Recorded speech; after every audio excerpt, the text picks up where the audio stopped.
Hello everybody, it's Julia here and I'm back with a new process video. This time I'm tackling one of the things I find hard when scrapbooking, and that is scrapbooking many photos. And as you see, I am taking this problem to the extreme because why not? So I had a bunch of photos of Viola taken at different times of her sleeping or laying down anyway. And I just really wanted to make a layout because she is the cutest sleeper ever. She lies on her back, and here you can see one of the photos. It was actually taken when we were training. She didn't take it very seriously, you might say. But yeah, so I have 9 photos. I'm going to end up with 9 anyway, and I'm going to cut them down to 3 by 3, and I'm going to use them all in one layout because, yeah, why not? If you find something hard, you should face it head on and just do it. Yeah, I don't make many of these layouts, so that might be a reason why. Here she is in my parents' bed. That is not really allowed. And here she is with my brother in his bed. And I have found her in my bed too. There she is. Yeah, she's not allowed in the bed. Everywhere else, but not the bed. And the other 2 photos I had pulled out, I'm just going to leave and do something else with. So I wanted to make a grid, so 3 by 3, 9, yeah, and I'm just going to sort of space them out a bit so they look nice. A few of these are black and white and some of them have color. Because I really didn't plan this, I was looking through my photos and realized I had a lot of photos of really cute sleeping Viola, and I wanted to make something with them. Now, if I was going to do this again and plan it, of course I would have made them all black and white, because that would make them easier to work with together. So it's going to be a very simple layout because I have so many photos. And here I'm looking for my title, and I'm looking through my thickers. First I'm thinking maybe these blue ones by Heidi Swapp, and I think they're really cute, but then they're pretty small. And then um, I decide to go with, what's called Sentiment, I think.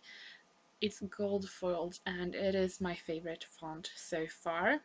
I really love them. They are so pretty, and I have, I think, 3 packs of them. I use them quite a lot. So I'm just going to put them on this piece of vellum to just add some texture, really. So when doing this sort of layout where you have one really big photo, or this two, I mean, even though it's not one photo, it's 9 photos, but it's the same when you have a big focal point, I think it's quite good to add things in complement but keep it very simple. It's so easy to get overwhelmed with this kind of, because there's so many photos. Now, all of the photos are quite small. It's about the same thing, and they're not one that is like really saturated. They're pretty desaturated, so that helps too. But like I said, I think it would look much better if I had gone with just black and white. But that's just the way it is.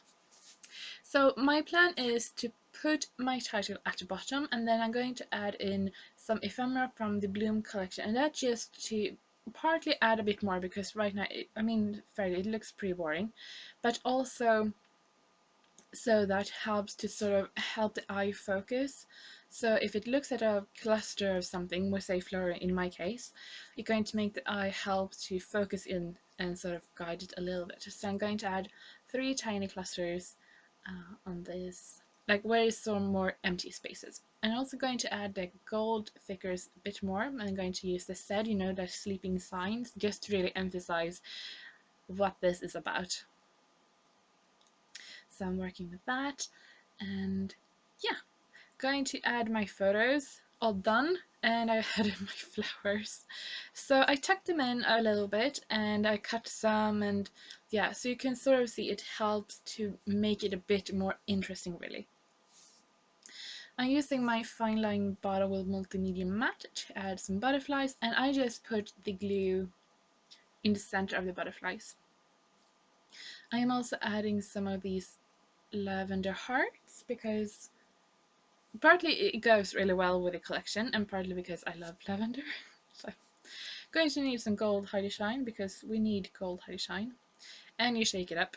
And I'm not going to do the Adele Heidi Swap Color Shine Heidi Shine song. No, I'm sorry, Adele. Anyway, so here you can see what I would do when scrapbooking many photos. That put them into a grid. It makes it a lot easier just to handle so many of them. And then, yeah, I picked up the colors of the photo. You can see I have some pink in some of them, and that is it. Really easy. Some clusters over the empty spaces just to sort of help guide your eye and a bit more interesting, but keep it simple. So I hope you have liked this really quick layout, and I hope it gives you some ideas on how you can use many photos, and I hope to see you soon.